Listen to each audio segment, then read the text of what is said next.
चलिए आज के इस वीडियो में सीखेंगे पार्ट 4 दो चर वाले रैखिक समीकरण linear equation in two variables. तो दो चर का मतलब टू वेरिएबल्स और रैखिक समीकरण का मतलब लीनियर इक्वेशन। दो चर वाले रैखिक समीकरण ऐसा समीकरण जो A x plus B Y plus सी बराबर 0 के रूप में हो दो चर वाले रैखिक समीकरण कहलाता है।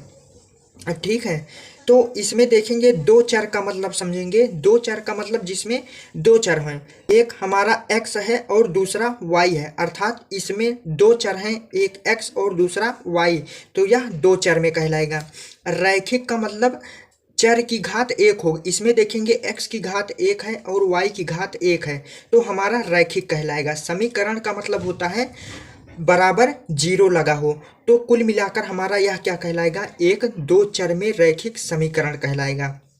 ठीक है, तो दो चर का मतलब जिसमें दो चर हों x और y, और रैखिक का मतलब चर की घात एक हो, x की घात एक है, y की घात एक है। समीकरण का मतलब बराबर 0 हो, तो हमारा दो चर वाले रैखिक समीकरण कहलाते हैं। ठीक है, तो कोई भी समीकरण होगा इसके रूप में होगा तो वह हमारा दो चर वाले रैखिक समीकरण कहलाएंगे। ठीक है, जहाँ a b व c अचर हैं। ठीक है, अचर का मतलब ए बी और सी के स्थान पर कोई भी संख्याएं हो सकती हैं, 1 2 3 4, 1.5 2.5 2.3, कुछ भी हो सकता है। ठीक है, चलिए उदाहरण समझेंगे। उदाहरण जैसे x प्लस 2y प्लस 3 बराबर 0। ठीक है, तो इस उदाहरण में देखेंगे इसमें दो चर हैं, एक x है और दूसरा y है। ठीक है, और इसमें देखेंगे x और y की घात एक है, तो हमारा यह रैखिक कहलाएगा, और बराबर 0 लगा है, तो यह हमारा दो चर में रैखिक समीकरण कहलाएगा। जहां a का मान कितना है, x को लिख सकते हैं 1 गुणे x, अर्थात a का मान 1 है, y का मान यहाँ पर 2 है और c का मान 3 है। ठीक है, इसी प्रकार दूसरा एग्जाम्पल देखेंगे, 2x प्लस 3y बराबर 6। ठीक है, तो इसको हम बराबर 0 करने के लिए हम 6 को बाएं तरफ भेज देंगे, तो यह हो जाएगा हमारा 2x प्लस 3y माइनस 6 बराबर 0। अब देखेंगे यह हमारा जो है ax plus B Y plus सी बराबर 0 के रूप में हो गया, अर्थात यह हमारा दो चर में एक रैखिक समीकरण है। ठीक है, तो a का मान कितना है, 2 है, b का मान 3 है और c का मान -6 रखेंगे। ठीक है, क्योंकि हमारा यहाँ पर प्लस c है, यहाँ पर माइनस है, तो हम c का मान माइनस के साथ रखेंगे। इसी प्रकार तीसरा एग्जाम्पल देखेंगे। तीसरा एग्जाम्पल y-2 बराबर 0। ठीक है, तो इसमें देखेंगे x नहीं है, तो इसको हम लिख सकते हैं 0x प्लस वाई माइनस 2 बराबर 0। ठीक है, अब इसमें देखेंगे ax plus B Y plus सी बराबर 0 के रूप का हो गया, अर्थात यह हमारा दो चर में एक रैखिक समीकरण है। ठीक है, तो 0 से x में गुणा कराएंगे तो पूरा 0 ही हो जाएगा, तो हम इस तरह इसको लिख सकते हैं। इसी प्रकार तीसरा एग्जाम्पल देखेंगे, 2x बराबर 5। ठीक है, तो इसमें क्या करेंगे, हम 5 को बाएं तरफ भेज देंगे क्योंकि हमें बराबर 0 बनाना है, तो यह हो जाएगा हमारा 2x माइनस 5 बराबर 0। ठीक है, इस तरह हो गया। अब देखेंगे इसमें b वाला पद नहीं है, तो हम इसको लिख सकते हैं 2x प्लस 0y माइनस 5 बराबर 0।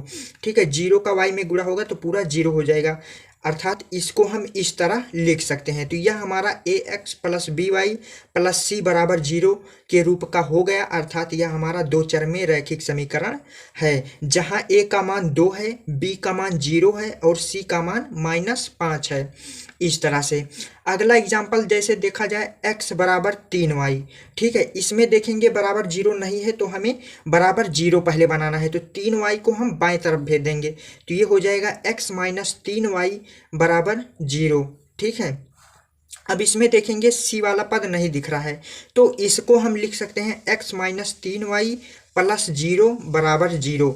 अब यह हमारा ax plus B Y plus सी बराबर 0 के रूप में हो गया, जहां a का मान 1 है, b का मान -3 है और c का मान 0 है। ठीक है, इस तरीके से।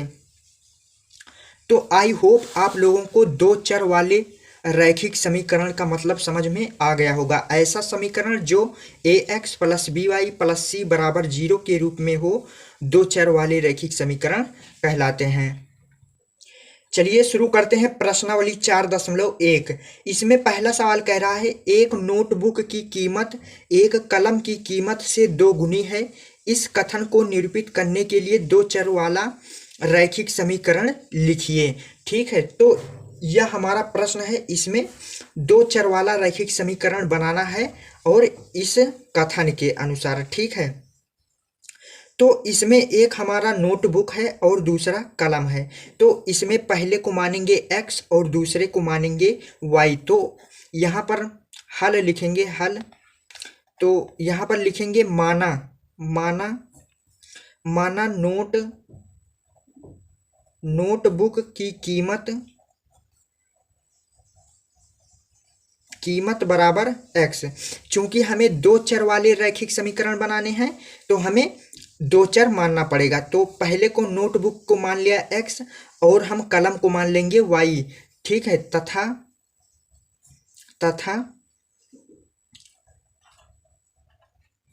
कलम की कीमत बराबर y। आपको इतना मान लेना है। अब लिखना है प्रश्नानुसार। प्रश्नानुसार का मतलब जो प्रश्न कह रहा है उसी हिसाब से हम सवाल को हल कर रहे हैं। तो यहाँ पर इस पॉइंट को समझिएगा। नोटबुक की कीमत एक कलम की कीमत से 2 गुनी है। ठीक है, नोटबुक की कीमत कितनी है? नोटबुक की कीमत हमने x माना है तो आप x लिखेंगे। ठीक है, कलम की कीमत कितनी है? y है तो y लिखेंगे इस तरीके से। ठीक है, अब हमें क्या करना है? बीच में बराबर का चिन्ह लगाना है। कह रहा है नोटबुक की कीमत एक कलम की कीमत से 2 गुनी है, अर्थात नोटबुक की कीमत कलम की कीमत से 2 गुनी है। तो नोटबुक हमारा कब बराबर होगा? कलम के। तो अगर हम इसमें कलम में 2 से गुणा कर दें तो हमारा नोटबुक के बराबर हो जाएगा। ठीक है, तो आपको यह थोड़ा कम समझ में आ रहा होगा। हमारा नोटबुक की कीमत तभी बराबर होगा कलम की कीमत से जब कलम की कीमत में 2 से गुणा कर दें। ठीक है, अब यह हमारा समीकरण बैलेंस हो गया। जैसे आप एक उदाहरण समझिए। जैसे एक राम है, राम की लंबाई 8 फीट है। ठीक है, दूसरा श्याम है, श्याम की लंबाई 4 फीट है। अर्थात राम श्याम से 2 गुना है। 8 जो है 4 का 2 गुना है, तो यह क्या हो जाएगा? राम श्याम का 2 गुना है। तो इसी प्रकार ये भी है। तो श्याम राम के बराबर कब होगा? राम है 8 और श्याम है 4। ठीक है, तो श्याम राम के बराबर कब होगा? जब श्याम में 2 से गुणा कर दिया जाए। इस तरीके से इसी प्रकार ये भी किया गया है। कलम हमारा कब बराबर होगा नोटबुक के? जब हम कलम में 2 से गुणा कर दें तब हमारा नोटबुक के बराबर हो जाएगा। बीच में बराबर चिन्ह लगा है। ठीक है, तो सेम इसी प्रकार से ये भी है। तो अब इसको हल कर लेंगे। तो इसको हल करेंगे तो x बराबर 2 y गुणे 2 है तो 2y हो जाएगा। अब 2y को हम बाएं तरफ ले आएंगे तो ये हो जाएगा हमारा x माइनस 2y बराबर 0। ठीक है, तो ये हमारा बन गया एक दो चर में रैखिक समीकरण। यही आपका उत्तर है। ठीक है, तो इस पॉइंट को आप लोगों को समझना है। चलिए 2 नंबर सवाल देखेंगे। निम्नलिखित रैखिक समीकरणों को ax plus B Y plus सी बराबर 0 के रूप में व्यक्त कीजिए और प्रत्येक स्थिति में a, b व c के मान ज्ञात कीजिए। तो हमें पहला प्रश्न दिया गया है, इसको हमें ax plus B Y plus सी बराबर 0 के रूप में इसको बनाना है और उसके बाद a, b व c के मान ज्ञात करना है। तो इसको हम पहले इसके रूप में बनाएंगे। तो इसको हम लिख सकते हैं 2x प्लस 3y। जब हम इसको बाएं तरफ लाएंगे तो यह माइनस में हो जाएगा। तो -9.3 और 5 पे बार बराबर दाएं साइड कुछ नहीं बचा तो बराबर 0। अब यह हमारा ax plus B Y plus सी बराबर 0 के रूप में हो गया। ठीक है, तो एक उत्तर हमारा ये हो गया। ठीक है, अब दूसरे उत्तर के लिए अर्थात a, b व c के मान के लिए क्या करेंगे? हम लिखेंगे समीकरण 2x प्लस 3y माइनस 9.35 पे बार बराबर 0 की तुलना ax plus by plus c बराबर 0 से करने पर, ठीक है। यानी कि इस समीकरण की तुलना इससे हम कर देंगे। यहाँ पर ax है, यहाँ पर 2x है, अर्थात a की जगह पर 2 है तो a का मान कितना मिल गया, 2 मिल गया। प्लस by है तो यहाँ पर प्लस 3y है, अर्थात b का मान 3 है तो b बराबर 3 मिल गया। प्लस c के जगह पर माइनस 9.35 पे बार है, अर्थात c का मान माइनस 9.35 पे बार। इस तरीके से हमारा ए बी और सी का मान ज्ञात हो गया। तो पहला हमारा उत्तर ये है और एक उत्तर यहाँ पर ये रहा 2x प्लस 3y 9.35 पे बार बराबर 0। इस तरीके से प्रश्न को आप लोगों को हल करना है। दूसरा प्रश्न देखेंगे, यह हमें दिया गया है, इसको हमें पहले ax plus by plus c बराबर 0 के रूप में बनाना होगा। तो यहाँ पर y बटे 5 है तो बटे को पहले हमें हटाना होगा, तो y के बटे में है तो फिर हम x को भी बटे में लेंगे और 10 को भी हम बटे में लिख लेंगे। अब इन तीनों का लासा हमारा 5 हो जाएगा। 1 से 5 को काटेंगे तो 5 बार में कटेगा, 5 का गुणा अंश में होगा तो यहाँ पर 5x हो जाएगा। माइनस है तो माइनस, 5 से काटेंगे 5 को तो 1 बार में कटेगा, 1 का गुणा अंश में होगा तो यहाँ पर 1 गुणे y होगा, अर्थात y होगा। माइनस है तो माइनस लगाएंगे, 1 से काटेंगे 5 को तो 5 बार में कटेगा, 5 का गुणा अंश में होगा तो 5 धाम में 50 हो जाएगा बराबर 0। अब 5 यहाँ पर बटे में है, दाएं तरफ भेज देंगे तो हमारा गुणा में हो जाएगा, तो 5x माइनस वाई माइनस 50 बराबर यहाँ पर 0 गुणे 5 हो जाएगा, ठीक है। इस साइड में बटे में है तो दूसरी साइड जाएगा तो गुणा में हो जाएगा, तो यहाँ पर हो जाएगा हमारा 5x माइनस वाई माइनस 50 बराबर 0। एक उत्तर हमें यह मिल गया, यह जो है ax plus B Y plus सी बराबर 0 के रूप में हो गया। अब हमें a b व c के मान के लिए क्या करेंगे, लिखेंगे समीकरण 5x माइनस वाई माइनस 50 बराबर 0 की तुलना ax plus B Y plus सी बराबर 0 से करने पर तो ax की जगह 5x है, अर्थात a का मान 5 है तो a बराबर हमें 5 मिल गया। प्लस बी वाई है तो बी वाई की जगह माइनस वाई है, अर्थात b का मान -1 है, ठीक है। तो यहाँ पर b का मान बराबर -1 मिल गया, क्योंकि y को हम लिख सकते हैं 1 गुणे y, ठीक है। तो गुणे 1 का मतलब कोई मतलब नहीं होता, तो अर्थात b का मान -1 हो गया। प्लस c है, प्लस c की जगह यहाँ पर -50 है तो c बराबर हमें -50 मिल गया। यही आपका उत्तर है। एक उत्तर यहाँ पर ए बी सी है और दूसरा उत्तर 5x माइनस वाई माइनस 50 बराबर 0 है। तीसरा प्रश्न देखेंगे, इसको हमें ax plus B Y plus सी बराबर 0 के रूप में बनाना है। तो यहाँ पर -2x है तो -2x प्लस 3y है तो प्लस 3y, इधर 6 बाएं तरफ जाएगा तो हमारा -6 बराबर 0 हो जाएगा। अब ये हमारा ax plus B Y plus सी बराबर 0 के रूप में हो गया, तो एक उत्तर हमारा ये हो गया। अब हमें a b व c के मान के लिए हम लिखेंगे समीकरण -2x प्लस 3y माइनस 6 बराबर 0 की तुलना ax plus B Y plus सी बराबर 0 से करने पर। तो तुलना कर देंगे, ax है तो यहाँ पर -2x है, अर्थात a का मान बराबर है -2 के, प्लस बी वाई है, बी वाई की जगह 3y है, अर्थात b का मान 3 है तो b बराबर 3 हो जाएगा। प्लस c है, प्लस c की जगह -6 है, अर्थात c का मान -6। इस तरीके से हमारा ये उत्तर आ गया।